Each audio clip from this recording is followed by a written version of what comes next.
Hey there everyone, welcome back to Path of Exile 2. So today I've got the Spirit Walker companion build for you that's actually pretty wild. This one lets you run a ton of companions and basically build your own army of beasts, and you can fully customize it also. Watching them just melt bosses and blast through maps is so satisfying. We've got a lot to cover with this build, how it all works, the ascendancy, skills, gear, everything. So without wasting any more time, let's dive right in. So let's quickly go over the gear for this build. I'm gonna be honest with you, this is an expensive build. It's not cheap to put together, but once you get all the pieces, it feels really strong. So it's worth the investment if you're going for the full experience. Starting with weapons, main hand is Choba Chaber the Great Hammer. We're looking for +4 to minion skills on it. That's the big mod we want here. Offhand is Sylvian's Effigy. This is one of the key pieces. It lets you run any number of companions basically. And it also gives a massive damage boost to your marked targets. For body armor, we're using Morier Invictus. We want the version with 5 sockets. And we're stacking attributes, global armor evasion energy shield, and elemental resistances per socket. Just grab any high energy shield helmet with +2 to level of all minion skills and resistances. Same thing for the gloves. For boots, I went with high evasion since I already crafted a really strong pair. But high energy shield boots work great too, so you can choose either. For the belt, we have the Darkness Enthroned. I'm running it with Idol of Ralakesh and Soul Core of Takati. We want the one which acts as a helmet, keep in mind.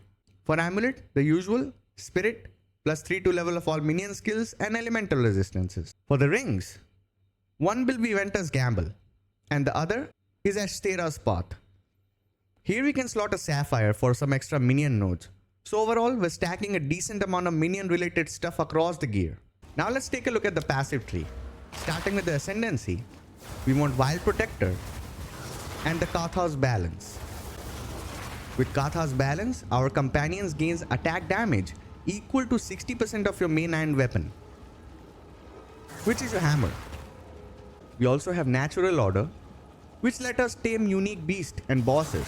If you didn't know, our main damage dealer is the monkey, which you can tame in Act 3, Jungle Ruins. And we also have Idolatry. That is why we're also stacking Idol in our equipment. Now let's take a look at the whole tree. We're basically stacking a lot of attributes. You're gonna need it.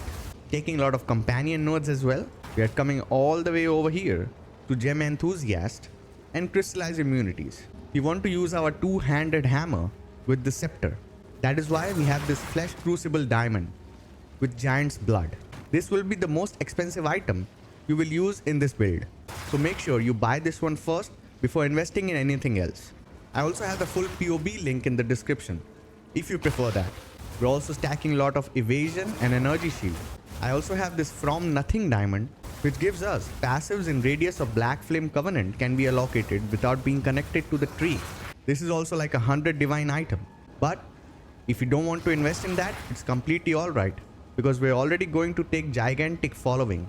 So while you're taking that, you can also take these nodes: Minion Damage, Minion Damage, Minion Damage, and Entropic Incarnation, Grip of Evil, and this Minion Critical Chance.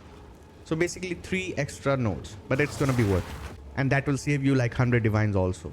I have not even slotted some jewel sockets because I'm waiting for some expensive sapphires. Apart from that, this will be a very attribute hungry build.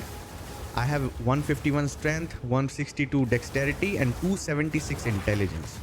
So keep that in mind. Make sure you cap your resistances. I have 50% evasion here and 3000 energy shield. Let me tell you what my companions are bringing onto the table first. So first, let's start with the main damage dealer, Zekoa the Head Crusher. He is giving us volatile plants, Trail of Fire, and extra cold damage. Now let's take a look at other companions. Apart from that, we have this companion which is giving us Hinder Aura, explodes nearby corpses, extra lightning damage and additional projectiles. This River Drake, which is giving us extra physical damage aura, armored and magma barrier. We have this companion which gives us Haste Aura, all damage chills, evasive and damage taken from minions first. And this one, which gives us periodic invulnerability aura, apart from armored burning ground on death and periodic cold explosions. Apart from that, the most important will be the reservation of spirit they are taking. This is taking 35.4. This is taking 33.3.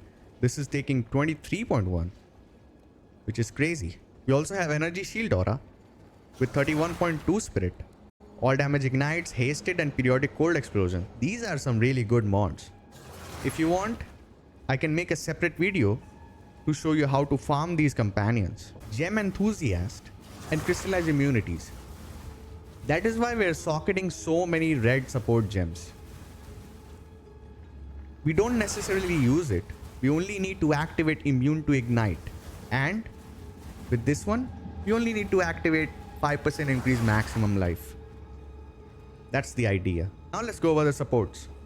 For Wild Protector, we have Loyalty, Feeding Frenzy, Minion Splash, Muster, and Rage. So basically, let me make it short. All the companions will have that. These same 5 gems. All the companions will have the same 5 gems. For Asmarian Wolf, it's a bit different. We have Minion Splash, Feeding Frenzy, Rage, and Katha's Brilliance, along with Loyalty. For Wolf Pack, we have Amanamu's Tithe, which lets us gain Abyssal Monster modifier when these Wolf Pack dies. That's why we have Feeding Frenzy 1, Romira's Requital, Infernal Legion, and Minion Instability here, so that they can keep dying on loop and we can gain modifiers. For Wind Dancer, we have Elemental Armament, Heft, Bleed, Rupture. Voltic Mark, very important. Prolonged Duration, Mark for Death, and Charge Mark. Now, our main damage dealer, the Monkey. We have Rage, Rapid Attack, Feeding Frenzy, Minion Splash, and Muster. For gameplay, it's pretty simple. You just walk around and everything dies. For bosses, you apply the mark and then sit back and watch the Monkey absolutely demolishing the bosses. Alright, that's gonna be it for my companion Spirit Walker build. Drop a like if you enjoyed the video. Comment if you have any questions or tweaks for the build, and subscribe for more Path of Exile 2. I'll see you in the next one. Bye bye.